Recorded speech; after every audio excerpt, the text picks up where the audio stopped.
Egaa marqaas marqiitii akkaataatti marqituu nu dhiyeessinaan jettanirraa kan ka'ee viidiyoo hojjechuuf kara keessan dhufee jira.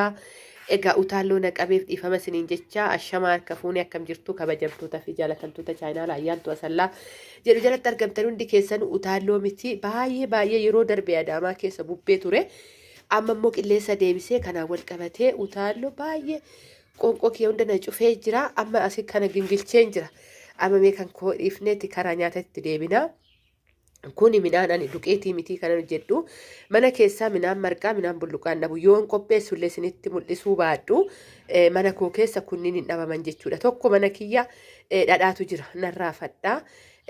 Akka aadaa keenyatitti namni mana kee dhufee horii qabaattee ilmattee aannan osoo hin buusiniin marqa osoo hin marqin hin galchitu. Ijoolleen harsii taatan kaanii beektu hundi keessanuu jechuudha aadaadha. Nyaata aadaa keessaa tokko marqaa waan ta'eefuyyuu kanaaf ani midhaan marqaa mana keessaa hin dhabu daa'imas qaba.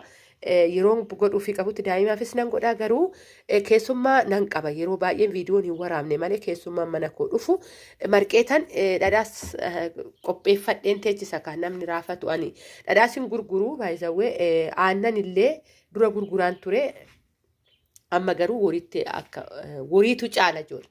Gaafa aannan keessaa ilmitu woriin ni miidhama. Woriin aannan keessaa gurgurtuu fi kan hin gurgurre garaagarummaa qaba. Amma fakkeenyaaf yeroo darbe aannan keessaa gurguraan ture kun immoo jabbiin isaa miidhamuu hin qabu kan jedhuun jabbiidhaan isee manaaf fayyadamaa jira. Isa sanillee horii irratti gaafa tokko siniifaa waraabechuudha ka. Ijoolleen baay'een dhiisi waa baay'ee naan jechaa turtanii galatoomi hundi keessanuyyuu jechuudha. Maaliif yaada gaariidha kunillee horii akkana hin baasinii gurruu horii hin mul'isinii naan jechaa turtanii hedduu tokkoon isin galateeffadha. Jajjabina keessaniidha kanarraan na eege. Hordoftoota koo baay'een jaaladha baay'een kabe tokko. Yaadni naaf qabdanii fi koomentii isin naa barreessitanillee yaada na jajjabeessuu bakka guddaan akkan ga'u kan na taasisuudha. Egaa asitti gingilchee qopheeffadheen jira. Maammasaas asitti qopheeffadheen jira kunooyi maammasaa kiyyas amma dhiqeen bareecheen karaa marquusitti deemnaa erguu hin dhaqinaa.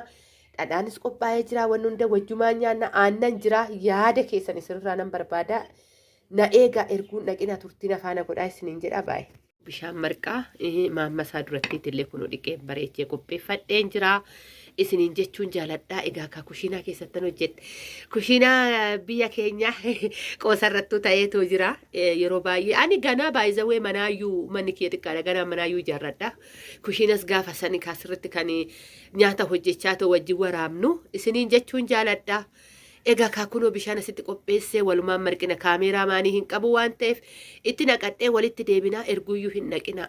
Toluu dideetu isiniin jechuun jaaladha. Ammas ganaa hafaa ni bilchaataa. Egaa keessuma godhee tanan jechuudha kanan isinitti argisiisuuf jedhee kanana dhufee. Egaa gaafa tokko immoo kaameeraa maanii qopheeffanneet immoo haala hundaayyuu inni egaa soogiddaa fi bishaanidha kanan itti godhee waan biraa boodatti godhe. Asitti maandaji marrattan hojjedhee isinii jechuun jaaladha kushiinaa lafa gullicheetii miti. Maandajaan isinitti mul'ata kunooti garbuu ta'uu isaallee kaasirratti beeksisa. Haala kanaanidha jechuudha yeroo kamuyyuu kanan qopheessu waan hundaayyuu waan itti godha akkamitti akka nyaannus walumaan ilaallaa. Ijoollee yeroo darbee viidiyoo eeggadda hojjedhe irrattillee abbaan manaa kee viidiyoo keessa hin jiru maadheessa dhaqinaan jettaniifillee hojiidha. Sanbata takkittiidha mana oola. Sanbatas immoo guyyaa waaqeffannaatidha yookaan karaa mana amantaa deemnudha. Ganama muddamaan qursii nyaannetidha jechuudha kan deemnu.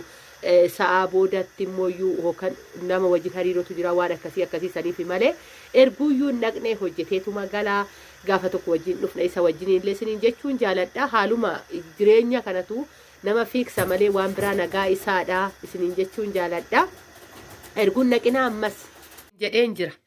Waan hunduu harkuma keenya keessa jira manuma keenya keessa jira gabaa bahee waan bitu hin qabu jedheen isinitti dubbadheera yoon kana jedhu shunkurtii hin bitu jechuu kootii miti zayitii hin bitu jechuu kootii miti wantoota loowwanii wal qabate yookaan horiidha wal qabate jechuu kootii akka argaa jirtan aannan ititaadha kun ititaan kubbaayatti qicee warroonni jaalattanillee egaa yaada keessan isinirraa hin eegaa dhadhaa kun haala kanaan itti naqeen jira manattaan baqsee qimamiitti godheen shunkurtii adii zinjibila itti naqeen gaafa tokko immoo hoggaan baqsu isinitti argisiisa isas gochaa.